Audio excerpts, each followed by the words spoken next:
সংসারে নিয়তি অনেক কিছু নির্ধারণ করে, যেমন প্রত্যেকটি জিনিসের সীমারেখা।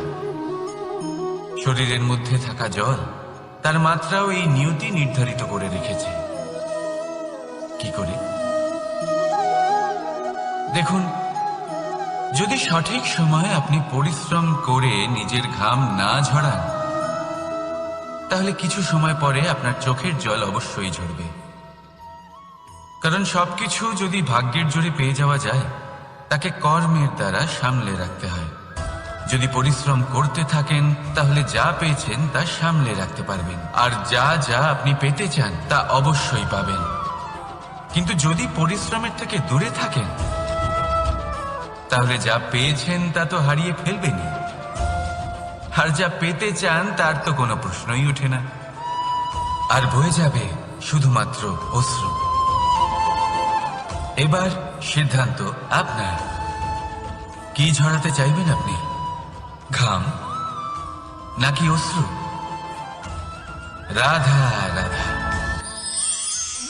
এই জীবনে মানুষ শুধু তিনটি জিনিসের পেছনে ছোটে: ছায়া অর্থাৎ সঙ্গী সম্মান, কায়া অর্থাৎ সুন্দর বলিষ্ঠ শরীর, আর তৃতীয় হল মায়া অর্থাৎ ঐশ্বর্য। এবার অবাক করার মতো বিষয় হলো, সময় এলে পরে এই তিনটি বস্তুই সবার আগে আপনাকে ত্যাগ করে। অন্ধকারে ছায়া আপনাকে ত্যাগ করে, বার্ধক্যে কায়া আপনাকে ত্যাগ করে, আর অন্তিম সময়ে মায়াও আপনাকে ত্যাগ করে। এগুলো কিছুই কাজে আসে না যার পেছনে আপনি সারা জীবন দৌড়েই যাচ্ছিলেন। যদি কিছু কাজে লাগে, তা হলো আপনার প্রেমপূর্ণ ব্যবহার যা আপনি সংসারকে দিয়েছেন। এ হলো সেই প্রেম যা অন্ধকারে প্রদীপ হয়ে আপনাকে আলো দেবে। এ হলো সেই প্রেম যা বার্ধক্যে হাত রূপে আপনাকে শক্তি দেবে, সহায়তা করবে। আর যখন আপনার কাছে অর্থ থাকবে না, তখন এই প্রেমই আপনাকে সামর্থ্য যোগাবে। জীবনে যদি কিছু উপার্জন করতে চান, তাহলে শুধু প্রেম উপার্জন করুন। যদি আপনিও আমার মতো দূরের কথা ভাবতে চান, তাহলে শুধুমাত্র প্রেম উপার্জন করুন। আর এখন এই প্রেম ভাব নিয়েই বলুন, রাধা রাধা। কখনো প্রদীপ জ্বালাতে গিয়ে আপনার হাত পুড়ে গেছে? একবার মনে করে দেখুন সেই অনুভূতি। এক্ষুনি মনের মধ্যে যন্ত্রণার এক অনুভূতি বয়ে যাবে। কখনো হাঁটতে হাঁটতে পায়ে কাঁটা ফুটে গেছে? মনে করুন, এক্ষুনি মনের মধ্যে যন্ত্রণার এক অনুভূতি বয়ে যাবে। এরকম কেন হয়ে থাকে? কষ্ট তো শুধু তখন হয়েছিল, কিন্তু যদি আজ মনে করেন, তাহলে সেই যন্ত্রণা আপনার মনে মাথায় থেকেই যায়। এরকম কেন হয়ে থাকে যে জীবনে যখনই আমরা যন্ত্রণার অনুভব করি, তারপর আমরা সেই যন্ত্রণা নিজের সাথে বহন করে নিয়ে চলি? কারণ হলো একটাই, চিন্তা। কোনো যন্ত্রণাই এতটা কষ্ট আমাদের দেয় না যতটা কষ্ট এই চিন্তা দেয়। তাহলে এই চিন্তা ত্যাগ করুন, আর ভাবুন যে কিভাবে নিজেকে সব সময় আনন্দে রাখা যায়। আর অতীতকাল এবং ভবিষ্যতের চিন্তা ছেড়ে দিন, এই বিষয়ে ভাবাই ছেড়ে দিন। শুধুমাত্র এটা ভেবে নিন যে আজ আমায় নিজেকে আনন্দে রাখতে হবে, যে করেই হোক। এটা করা শুরু করে দিন। তারপর আপনি দেখবেন আপনার কাল, পরশু, পরের সপ্তাহ, সমস্ত মাস, সমস্ত বছর, পরের বছর, সম্পূর্ণ জীবন আপনি শুধুমাত্র প্রসন্নতাই পাবেন। এবার আসুন এই প্রসন্নতার সাথেই বলুন, রাধা রাধা। কখনো ভেবে দেখেছেন আমরা জিহ্বার সাথে সাথে কান কেন পেয়েছি? এবার আপনি বলবেন, এ তো সহজ কথা, যাতে আমরা কথা বলার সাথে সাথে শুনতেও শিখি। এবারের আরো একটা গুরুত্ব আছে। আগে আমাকে বলুন, নিজের প্রশংসা শুনতে কার না ভালো লাগে? সবারই ভালো লাগে। এটাই হলো মূল কথা। যদি এই কান দিয়ে আপনি নিজের প্রশংসা শুনতে চান, তাহলে সর্বপ্রথম এই জিহ্বা দিয়ে অন্যের প্রশংসা করতে শিখুন। এবার প্রশংসার বিষয়ে একটা অত্যন্ত গুরুত্বপূর্ণ কথা আপনাদের বলি। কখনো যদি কারোর প্রশংসা আপনি করেন তাহলে সবার আগে সেই ব্যক্তির উৎসাহ বেড়ে যায়, আর তারপর নিজে যদি ভেবে দেখেন তাহলে নিজের মনেও সন্তুষ্টি আর প্রশান্তি চলে আসে। আর একবার যদি এই মন প্রশান্তিতে ভরে যায়, তারপরে কেউ প্রশংসা করুক বা না করুক কিচ্ছু যায় আসে না। সেই জন্য সবসময় অন্যের সম্মান করবেন, স্নেহ করবেন, প্রশংসা করবেন, সুখ ভাগ করে নেবেন। যার মধ্যে যেটা ভালো আছে তা বলুন, তাকে মনে করান তিনিও ভালো, তার উৎসাহ বাড়িয়ে তুলুন। তিনি জীবনে সামনে এগোবেন, আর এই ব্রহ্মাণ্ড আপনাকে কখনো পিছিয়ে থাকতে দেবে না। রাধা রাধা। সত্য এবং অসত্য দুটোর মধ্যে পার্থক্য কি আছে? পার্থক্য হলো অ অক্ষরটার। এবার অ দিয়ে হতে পারে আরম্ভ, অ দিয়ে হতে পারে অন্ত। সত্য হলো সেটা যেখানে সমস্ত পথের আরম্ভ হয়, অসত্য সেটা যেখানে সমস্ত পথের শেষ হয়। এবার এরা চলতে হয়তো পারে না, কিন্তু তাও ছাপ রেখেই যায়। সত্য সেই ছাপ রেখে যায় যা একটা উজ্জ্বল উৎকৃষ্ট উদাহরণ হতে পারে, আর অসত্য সেই উদাহরণ তৈরি করে যা একটা কলঙ্কিত ইতিহাস তৈরি করে। এখন আপনি আগামী সময়ের জন্য কেমন ছাপ রেখে যাবেন, এই সিদ্ধান্ত পুরোপুরি আপনার। রাধা রাধা। চলুন একটা প্রশ্ন করি। কোনো মানুষকে জিজ্ঞাসা করবেন যে সে মূর্খ, অলস, বিবেকহীন, অসফল এইসব বিশেষণ দিয়ে নিজেকে পরিচিত করতে চাইবে? না। কাউকে জিজ্ঞাসা করুন আপনি কি মূর্খ? না। আপনি কি অসফল হয়েছেন? না। আপনি কি বিবেকহীন? না। এবার বলুন আপনি জীবনে মূর্খ ও বিবেকহীন হবার জন্য কোনো ভালো পরিকল্পনা বানিয়েছেন? উত্তর পাবেন না। কারণ কোনো পরিকল্পনা বানানো হয় না যাতে আপনি মূর্খ বা অসফল হন। মানুষ মূর্খ বা অসফল তখন হন যখন কোনো পরিকল্পনাই থাকে না। দেখুন, একটাই ছোট জীবন, তাকে স্থির করুন যাতে অনেক বেশি সংখ্যক মানুষকে আপনি জুড়ে রাখতে পারেন, অনেক বেশি শান্তি পেতে পারেন, অধিকতর সাফল্য লাভ করতে পারেন, বেশিরভাগ মানুষের পথপ্রদর্শক হয়ে তাদের মঙ্গল করতে পারেন। অসফল হয়ে বাড়িতে বসে থাকার চেয়ে ভালো হলো যে আপনি একটা পরিকল্পনা করে অসফল হন, কারণ তখন আপনার কাছে আরো একটা বিকল্প থাকবে, একটা নতুন পরিকল্পনা বানানো, তাকে সার্থক করা। কারণ এমন কোনো পরিকল্পনা তো অবশ্যই থাকবে যা আপনাকে আপনার লক্ষ্যে পৌঁছে দেবে, তাই তো? রাধা রাধা। সূর্য কারোর জন্য হলেন শক্তিদাতা ঈশ্বর, আবার কোনো প্যাঁচার জন্য হলো চোখ বন্ধ করে দেওয়ার মতো তীব্র আলো। নদী কারোর জন্য হলো তৃষ্ণা মেটানোর স্রোত, আবার কারোর জন্য বন্যারূপী বিনাশকারী আশঙ্কা। সাগর কারোর জন্য হলো নোনা জলের ভাণ্ডার, আবার কারোর জন্য অগন্তি প্রাণী জগতের সম্ভার। প্রশ্ন হলো প্রত্যেক ব্যক্তির জন্য প্রত্যেক অনুভূতি বা বস্তুর সারমর্ম আলাদা কেন হয়ে থাকে? যা কারোর জন্য হলো বিষ তা অন্য কারোর জন্য অমৃত কেন? যা কারোর জন্য অমৃত তা অন্যের জন্য বিষ কেন? উত্তর বড়ই সোজা। আমরা বস্তু বা অনুভূতিগুলিকে সেভাবে দেখি না যেরকম তা হয়ে থাকে। আমরা বস্তু বা অনুভূতিকে সেভাবে দেখি যেরকম আমরা হয়ে থাকি। এবার এর উপায় কি হতে পারে? নিজেকে পরিশুদ্ধ করুন, সব কিছুই শুদ্ধ হবে। রাধা রাধা। প্রেম, ঘৃণা, এই দুই হলো একই শব্দ। কিভাবে? দেখুন না, দুটোতেই আড়াই অক্ষর রয়েছে। দুটোই হলো সেই অনুভূতি যা আমাদের মনের সাথে জড়িত, আর এই দুই অনুভূতির সাথেই জড়িত মানুষ আমাদের জন্য গুরুত্বপূর্ণ। পার্থক্য শুধু এটাই যে প্রেম পায় সম্মান আর ঘৃণাকে করা হয় অবজ্ঞা। এরকম কেন? কারণ প্রেম হলো সেই অনুভূতি যেখানে মানুষ সব কিছু দিয়ে দিতে চায়, সব কিছু লুটিয়ে দিতে চায়। সেখানে ঘৃণা হলো এমন অনুভূতি যেখানে মানুষ সব কিছু কেড়ে নিতে চায়, সব কিছু জিতে নিতে চায়।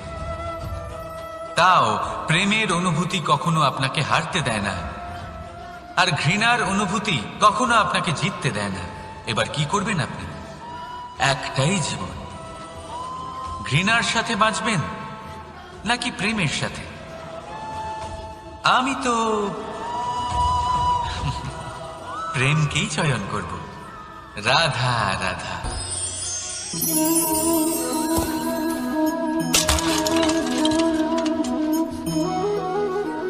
এ কি হলো? আমি আঘাত পেতেই এটা হাত থেকে পড়ে গেল কেন, ভেঙে গেল কেন? এবার আপনি বলবেন এরকমই তো হয়ে থাকে এই জীবনে, এই সংসারে।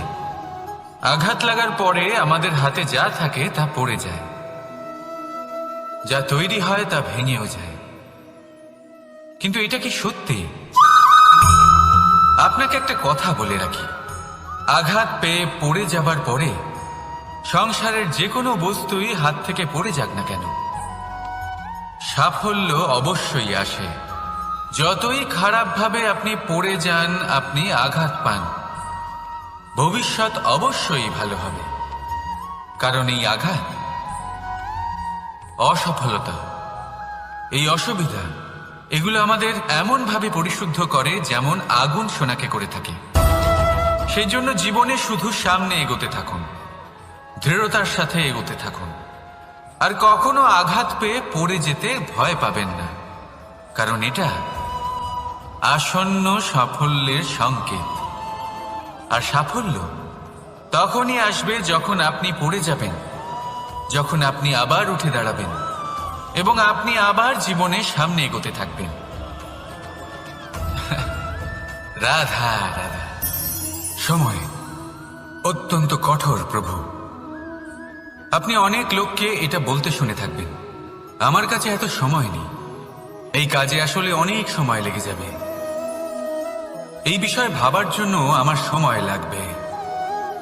আচ্ছা, আমি আপনাকে একটা কথা বলে রাখি, যদি আপনি এটা নিশ্চিত করার জন্য বেশি সময় নিয়ে ফেলেন যে আপনার কি করা উচিত, তাহলে সময় এটা নিশ্চয়ই করে নেবে যে আপনার সাথে কি করা যেতে পারে।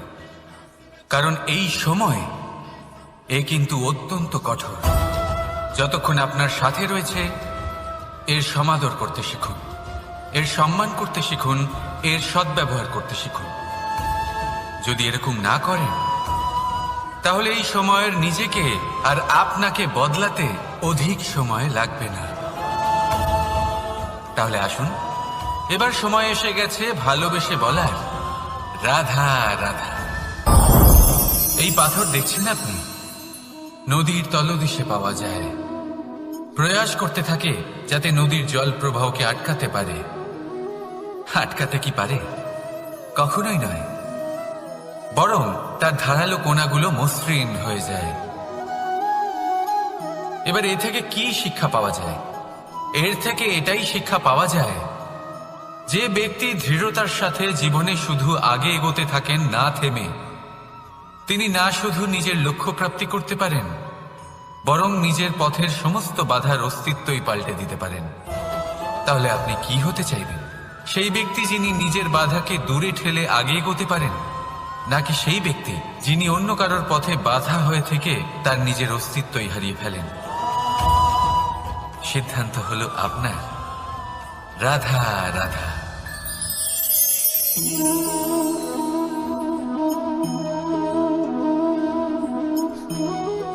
এই শুকনো পাতা দেখতে পাচ্ছেন? এটা কখনো গাছের ডালে ছিল, সবুজ তরতাজা, বৃক্ষকে পুষ্টি দান করত। কিন্তু যেই এটা শুকিয়ে গেল, যেই ও পুষ্টি সরবরাহ করা বন্ধ করে দিল, ওকে ফেলে দেওয়া হলো। এবার আপনি বলবেন এটাই তো হলো সত্যি, এটাই তো হলো সংসারের তিক্ত সত্যি। এই সংসার ততক্ষণ পর্যন্তই আপনাকে নিজের সাথে রাখবে যতক্ষণ আপনি নিজেকে উপযুক্ত বানিয়ে রাখতে পারবেন। আমি এটা বলবো না যে এটা হলো মিথ্যে, কিন্তু এটা অবশ্যই বলবো যে এটা সম্পূর্ণ সত্যি নয়। সম্পূর্ণ সত্যি হলো এটাই যে যদি আপনি চান তাহলে চিরকালের জন্য সংসারকে পুষ্টি দান করতে পারেন, আর চিরকালের জন্য সংসার আপনাকে নিজের সঙ্গে রাখতে পারে। কিভাবে? এই শুকনো পাতার উদাহরণই আপনাকে দিচ্ছি।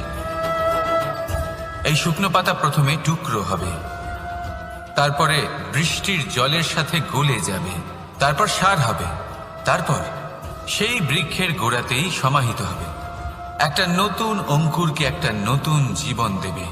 তাহলে আপনি ভাবুন আপনি নিজের জীবনের সাথে কি করতে চান।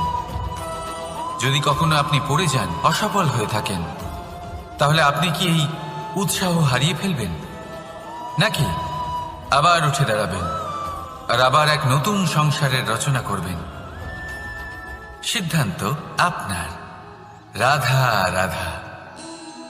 আপনার জীবনে অর্ধাঙ্গিনীর ভূমিকা কি হতে পারে? আপনি বলবেন সেরকমই যেমন আমার জীবনে রুক্মিণীর ভূমিকা।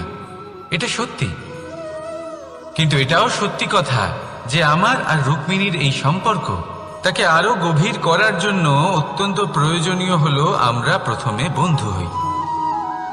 একজন ভালো স্বামী বা স্ত্রী হবার প্রথম পদক্ষেপ বন্ধুত্ব, অর্থাৎ সখা প্রেম। যতক্ষণ না এক স্বামী স্ত্রী নিজেদের সম্পর্কে বন্ধুত্বের মাহাত্ম্য বুঝতে পারবেন না, ততক্ষণ এই সম্পর্ক যেন অপূর্ণ থেকে যাবে। আর তারপর এই সম্পর্কে জন্ম নেয় সেই অনুভূতি, যেমন অধিকার, যেমন অভিমান। এই দুই ভাবনা যা এই সম্পর্ক ভাঙার প্রথম পদক্ষেপ হয়ে থাকে। সেই জন্য নিজের দাম্পত্য জীবনে অধিকার ফলানোর আগে নিজেকে জিজ্ঞাসা করুন, আপনি কি আপনার জীবনসঙ্গীর সব থেকে ভালো সখা হতে পেরেছেন? সম্পর্ক আরো উন্নত হবে। রাধা রাধা। বিবাহ। একজন নারীর জীবনে বিবাহের গুরুত্ব কতটা? আসুন আমরা কথা বলি রুক্মিণীকে নিয়ে।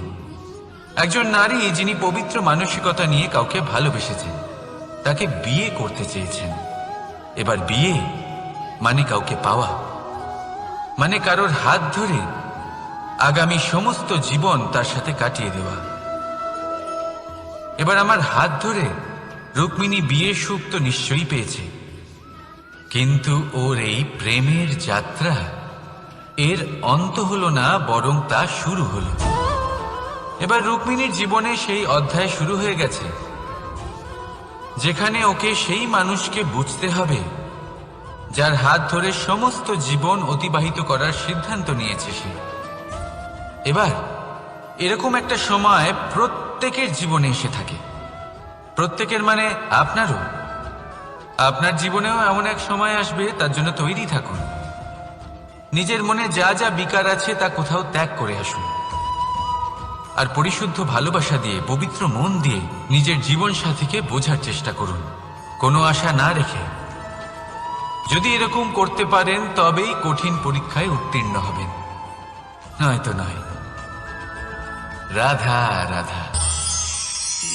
অনেকে আমাকে অনেকবার জিজ্ঞেস করেছেন যে কানাই, রুক্মিণী হলো তোমার অর্ধাঙ্গিনী, তাহলে কেন ওর এই যাত্রা এত কঠিন হলো? কেন তোমার এই অগাধ অখণ্ড ভালোবাসা পাওয়ার জন্য ওকে এত কঠিন পরীক্ষার সম্মুখীন হতে হলো? আসুন আমি আপনাকে একটা কথা বোঝাই। অগাধ অখণ্ড ভালোবাসার এই পথ তা তো কঠিনই হবে। এবার এরকমই এক যাত্রা করতে হয়েছে রুক্মিণীকে, পরিশুদ্ধ ভালোবাসা বুঝতে পারার যাত্রা।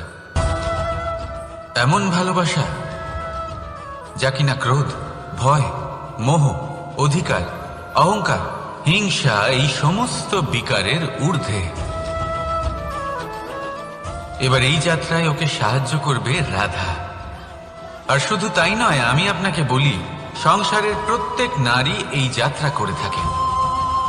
এবার যে নারী এই যাত্রার শেষ পর্যন্ত পৌঁছতে পারেন, তিনি এক উচ্চ স্তরে পৌঁছে যেতে পারেন, যেখানে তাকে বলা হয় অর্ধাঙ্গিনী। রাধা রাধা। সমস্যা এবারে বলুন, সমস্যা কার জীবনে নেই? প্রত্যেকের জীবনে সমস্যা থাকেই। হ্যাঁ, ঠিক আছে, জীবন আছে যখন, তখন সময়ের সাথে সমস্যাও আসবে। কিন্তু প্রত্যেক সমস্যাই কি সময়ই নিয়ে আসে? না, আপনি সমস্ত সমস্যার দায় সময়কে দিতে পারেন না। বেশিরভাগ সমস্যা তো এমন হয়ে থাকে যাদের আমরা নিজেরাই ডেকে আনি। হে সমস্যা, এসো, আমি তোমার জন্য অপেক্ষা করছি। কিভাবে? এবার এটা নির্ভর করছে আপনার হ্যাঁ বা না এর ওপরে। বেশিরভাগ সমস্যাই এই জন্য আসে যেহেতু আমরা বারবার হ্যাঁ বলতে থাকি, আর বেশিরভাগ সমস্যা এই জন্যই আসে যেহেতু আমরা সঠিক সময় না বলতে পারি না। সেই জন্য না ভেবেচিন্তে কোনো কথা বা কোনো প্রস্তাবের সমর্থন করলে তা আপনাকে খুব বড় বিপদে ফেলে দিতে পারে। সেইখানেই কখনো না না বলতে পারা তা আপনাকে তার থেকেও বড় বিপদে ফেলে দিতে পারে। তাই মনে রাখবেন, এই অত্যন্ত জরুরি শিক্ষা। সব সময় খুব ভেবেচিন্তেই হ্যাঁ বলবেন আর দৃঢ়তার সাথে না বলবেন। আর বিশ্বাস করুন, আপনার জীবন অত্যন্ত সুখময় হয়ে যাবে। তাহলে আসুন আমার সাথে ভালোবেসে বলুন, রাধা রাধা। সাফল্য, সাফল্য এই পৃথিবীতে কে না পেতে চান? প্রত্যেক মানুষ চান যেন সাফল্য নিজে এসে তার কাছে ধরা দেয়। এবার সাফল্য তাদের কাছে এসে ধরা দেয় যারা নিজের পা ধরাতলে রেখে চলেন, যারা স্বপ্নের জগতে বিচরণ না করে বাস্তবের মাটিতে পা রেখে চলেন এবং তাও দৃঢ়তার সাথে। সাফল্য তারা পান না যারা বাড়িতে বসে বসে শুধু স্বপ্ন দেখেন। সাফল্য নিজে থেকে তাদের কাছেই আসে যারা নিরন্তর চেষ্টা করেন, যারা পরিশ্রম করেন আর নিজের এই জীবনকে অন্যের কাছে সফল করে দেখান। তাহলে সিদ্ধান্ত হলো আপনার। সফল সবাই হতে চান, স্বপ্ন সবাই সার্থক করতে চান। স্বপ্ন তখনই সার্থক হয় যখন পরিশ্রম করবেন, আর সাফল্য তখনই আপনার সাথে থাকবে যতক্ষণ আপনি বিনম্র থাকবেন। তাহলে আসুন আমার সাথে ভালোবেসে বলুন, রাধা রাধা। এই পুষ্প দেখতে পাচ্ছেন আপনি? কি সুন্দর এই পুষ্প। সবাই চায় এরকম কোনো এক পুষ্প সে নিজের করে নেবে, নিজের কাছে রাখবে। এবার ভাবুন, এই পুষ্প যে সম্মান পায় তা কিসের জন্য পায়? শুধু কি তাকে সুন্দর দেখতে বলে? আসুন আপনাকে একটা কথা বোঝাই। এই ফুল যখন গাছে থাকে তখন এই রূপ আমাদের আকর্ষণ করে। এই ফুল দিয়ে যদি আপনি মালা বানান, কোনো মূর্তিতে দেন, তাহলে তা সম্মানের নিদর্শন হয়। এবার এই ফুলই যদি আপনি বিছানাতে ছড়িয়ে দেন, তাহলে সেই দৃশ্য দেখে সেই সুবাসে আপনার মন পুলকিত হয়ে ওঠে। কিন্তু ভাবুন, এই পুষ্পই যদি আপনি চিতায় সাজান, তাহলে এই পুষ্পকে আর কেউ সম্মান করে না। একই রকম কথা, সেই একই পুষ্প এক পরিস্থিতিতে সম্মান পাচ্ছে, এক পরিস্থিতিতে নয়। কেন? কারণ এতেই লুকিয়ে রয়েছে একটা গুরুত্বপূর্ণ শিক্ষা। এর সারমর্ম হলো এটাই যে এই সম্মান ব্যক্তি বা বস্তুকে করা হয় না, সম্মান করা হয় সময় এবং পরিস্থিতিকে। এবার এই যে সময়, তা কখনোই আমাদের বশে থাকে না। আমাদের বশে থাকে পরিস্থিতি। আমাদের পরিস্থিতি কেমন হবে তার সিদ্ধান্ত স্বয়ং আমরাই নিই, আর যেরকম আমাদের পরিস্থিতি হবে সেরকমই আমাদের সম্মান করা হবে। তাহলে আসুন আমার সাথে ভালোবেসে বলুন, রাধা রাধা। আপনি কখনো কোনো ঝর্ণার ধারে বসে থাকুন আর সেই ধ্বনি শুনতে থাকুন। আহা হা হা, সেই ধ্বনি মনকে শান্ত করে দেয়, আমাদের মধ্যে এক আনন্দের সঞ্চার করে। একেই আমি বলি নৈসর্গিক সঙ্গীত। কখনো ভেবে দেখেছেন এই সঙ্গীত উৎপন্ন করার জন্য জলকে কত পরিশ্রম করতে হয়, কি না করতে হয়?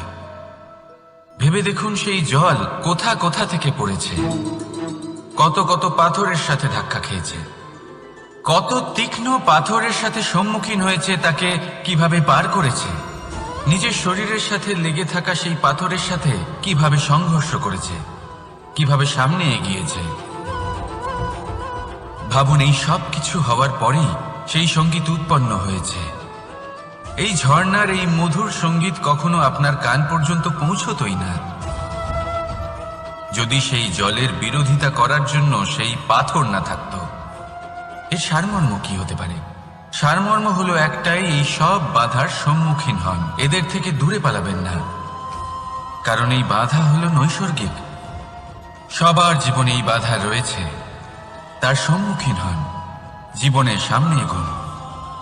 আর আপনিও নিজের ভেতর থেকে সৃষ্টি করুন এই নৈসর্গিক সঙ্গীত, আর এই সংসারে ছড়িয়ে দিন শান্তি আর প্রসন্নতা। রাধা রাধা। কখনো কখনো আমরা ভাবি যে কোনো ব্যক্তি যিনি ধর্মের পথে চলেছেন, যদি তার দ্বারা কোনো ভুল হয়ে থাকে তাহলে নিয়তি তাকে সেই মুহূর্তেই কঠোর শাস্তি দেন। কিন্তু সেই সব মানুষ যারা সংসারের সবথেকে বড় অধর্মী, বহু নিকৃষ্ট মানের কাজ করেন, তাদের নিয়তি অনেক সুযোগ দেন। তাদের নিয়তি এরকম কঠোর প্রহার করেন না। এই ভাবনা কখনো না কখনো মনে আসেই। ভেবে দেখুন কেন? আসলে জীবনকে বেশিরভাগ মানুষ একভাবেই দেখে থাকেন, বিভিন্ন স্তরে একে দেখা উচিত।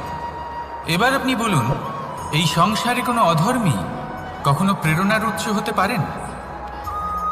কখনোই নয়। যে মানুষ নিজের আত্মাকে মলিন করে ফেলেছেন, তিনি এই সংসারকে কিভাবে প্রেরণা যোগাবেন? উনি নিজেই বুঝতে পারেন না কোনটা করা উচিত, ধর্ম কোনটা। তাই নিয়তি তাকে একটা সুযোগ দেন, এটা বোঝার সুযোগ দেন যে কোনটা উচিত, কোনটা ধর্ম। সুযোগ দেন নিজের বিবেক জাগিয়ে তোলার, তাকে সুযোগ দেন নিজের অন্তরাত্মার ডাক শোনার। যখন তাতেও কাজ হয় না, তখন নিয়তির কাছে একটাই পথ বাকি থাকে, আর তা হল মহাবিনাশ। মহাবিনাশ হয়তো দেরিতেই আসতে পারে, কিন্তু তা অবশ্যই আসবে। আর যখন মহাবিনাশ আসে, তখন মহাবিনাশের যন্ত্রণা সমগ্র মানব জীবনের যন্ত্রণার থেকে অনেক বেশি হয়। এই কথাটা সবসময় মনে রাখবেন। আর অন্যদিকে যে মানুষ ধর্মের পথে চলছেন, তার দ্বারা যদি কোনো ভুল হয়ে থাকে, তখন নিয়তি তার পরীক্ষা নেন। কিছুক্ষণের জন্য মানুষের মনে হতে পারে নিয়তি তাকে কঠোর শাস্তি দিয়েছেন, কিন্তু সময়ের সাথে আমরা সবাই দেখি যে যখন সেই মানুষ সেই পরীক্ষায় উত্তীর্ণ হন, এই সমস্ত সংসারের জন্য প্রেরণার উৎস হয়ে ওঠেন। অর্থাৎ নিয়তি প্রত্যেক মানুষকে তার কর্ম অনুসারে উচিত ফলও দেন, উচিত শাস্তিও দেন। পার্থক্য হলো শুধুমাত্র সময় আর আপনার দৃষ্টিভঙ্গি। তাই ধর্মের পথে চলুন আর আমার সাথে ভালোবেসে বলুন, রাধা রাধা। দ্বিধাবোধ। অনেক সময় আমরা জীবনে সেই বাঁকে এসে পৌঁছই যেখানে আমরা বুঝতেই পারি না যে এবার কোন দিক নির্বাচন করা উচিত। কখনো এদিকে যাওয়া উচিত মনে হয়, কখনো ওদিকে যাওয়া উচিত মনে হয়, কখনো দুদিকেই যাওয়া প্রয়োজনীয় বলে মনে হয়, কিন্তু তা তো সম্ভব নয়। কখনো কখনো এটা মনে হয় যে এখানেই থেমে যাওয়া ভালো, কোথাও না যাওয়াই শ্রেয়। এবার একেই তো দ্বিধাবোধ বলে। সংসারে এমন কোনো দ্বিধা নেই যার সমাধান সম্ভব নয়। এই দ্বিধাবোধ স্বাভাবিক। আর আপনার এই দ্বিধাকে আমি একটু সরল করে দিই। দ্বিধাগ্রস্ত হয়ে নির্বাচন করলে তখন এটা মাথায় নিয়ে করবেন যে আপনার এই নির্বাচনের ফলে এই সংসারের ওপর, এই সমাজের ওপর কি প্রভাব পড়তে পারে। নিজের লাভ ক্ষতির বিষয়ে ভাবা ছেড়ে দিন আর কর্ম করুন সংসারের মঙ্গলের জন্য, আগামী প্রজন্মের মঙ্গলের জন্য। ভাবুন আপনার এই নির্বাচনের জন্য কিভাবে তাদের জীবনের উদ্ধার সম্ভব। কারণ এই ভাবনাই হলো উচিত ভাবনা। কারণ অনেক সময় ওষুধ একটু কড়া মনে হতেই পারে, কিন্তু এই ওষুধই তো রোগ মুক্তি ঘটায়। সেইভাবে আপনাকেও এই দ্বিধার মুহূর্তে কঠিন নির্বাচন করতে হতে পারে। এই কঠিন নির্বাচন জীবনে কঠিন পরিস্থিতিও আনতে পারে, কিন্তু যদি এই নির্বাচন ধর্মসঙ্গত হয়, যদি এর দ্বারা সংসারের মঙ্গল হয়, তাহলে এই নির্বাচনই হলো সঠিক নির্বাচন। আসুন আমার সাথে ভালোবেসে বলুন, রাধা রাধা। মানুষ নানান ধরনের বাসনা পোষণ করেন, তাদের নানান ইচ্ছে থাকে, অভিলাষা থাকে, নানান কামনা করতে থাকেন, স্বপ্ন দেখেন, প্রার্থনা করেন যেন তা সফল হয়, নিজের সম্পন্নতা কামনা করেন, আর শেষে নিরাশ হয়ে যান কারণ এসব কিছুই পান না। আপনাকে একটা ছোট্ট উদাহরণ দিই। জঙ্গলের রাজা কাকে বলা হয়? সিংহকে। এবার যেহেতু সিংহ বনের রাজা, তাই হরিণ তো তার কাছে এসে এটা বলতে পারে না যে আপনি হলেন বনের রাজা, তাই আপনি আমাকে মেরে ফেলুন, আমাকে খেয়ে ফেলুন আর নিজের ক্ষুধা নিবারণ করুন। এমন তো হয় না। সিংহ যতই বনের রাজা হোক, তাকেও পরিশ্রম অবশ্যই করতে হয়, তবেই তার ক্ষুধা নিবারণ হয়। সেইভাবেই আপনার সমস্ত স্বপ্ন, আপনার সমস্ত ইচ্ছে, আপনার সমস্ত অভিলাষা, সমস্ত আকাঙ্ক্ষা পূরণ হবেই, অবশ্যই হবে, পরিশ্রমের দ্বারা। শুধু ভাবলেই হবে না। তাহলে আপনিও জীবনে পরিশ্রম করুন, নিজের সমস্ত স্বপ্ন পূরণ করুন, আর আমার সাথে ভালোবেসে বলুন, রাধা রাধা। আপনি কি কখনো কোনো উঁচু পর্বতের শিখরে পৌঁছতে পেরেছেন? যদি পৌঁছে থাকেন বা যদি আপনি কোনো উঁচু পর্বতের শিখরে যান, তাহলে ভালো করে দেখবেন, আপনি যত উঁচুতে অগ্রসর হতে থাকবেন, আস্তে আস্তে সমস্ত বনস্পতি বিলুপ্ত হতে থাকে। তারপরে সমস্ত গাছপালা, পশু পাখি সব বিলুপ্ত হতে থাকে। শেষ পর্যন্ত সেই শিখরে থেকে যায় শুধুমাত্র শান্তি, নীরবতা। আমাদের মানুষের সাথেও এটাই হয়। মানুষ যখন আত্মবিকাশের পথে অগ্রসর হতে থাকে এবং নিজের জীবনের শিখরে পৌঁছতে চায়, তখন তার একা থাকা অত্যন্ত প্রয়োজনীয় হয়। আর তাকে তখন ত্যাগ করতে হয় নিজের সুখ স্বাচ্ছন্দ্য, নিজের সম্পত্তি, নিজের সমৃদ্ধি, নিজের সৌন্দর্য। দেখুন, জীবনের শিখরে পৌঁছনো একেবারেই সহজ কাজ নয়। এ হলো অত্যন্ত দুর্গম এক পথ। কিন্তু যদি আপনি সেখানে পৌঁছতে চান, তাহলে আপনাকে ত্যাগের প্রবৃত্তি জাগিয়ে তুলতে হবে। ত্যাগ কি সেটা জানতে হবে, কারণ ত্যাগের ফলেই মনে শান্তি আসে, আর সেই শান্তির ফলে মনে উৎপন্ন হয় প্রেম। আর এই প্রেমই হলো জীবনের অন্তিম লক্ষ্য।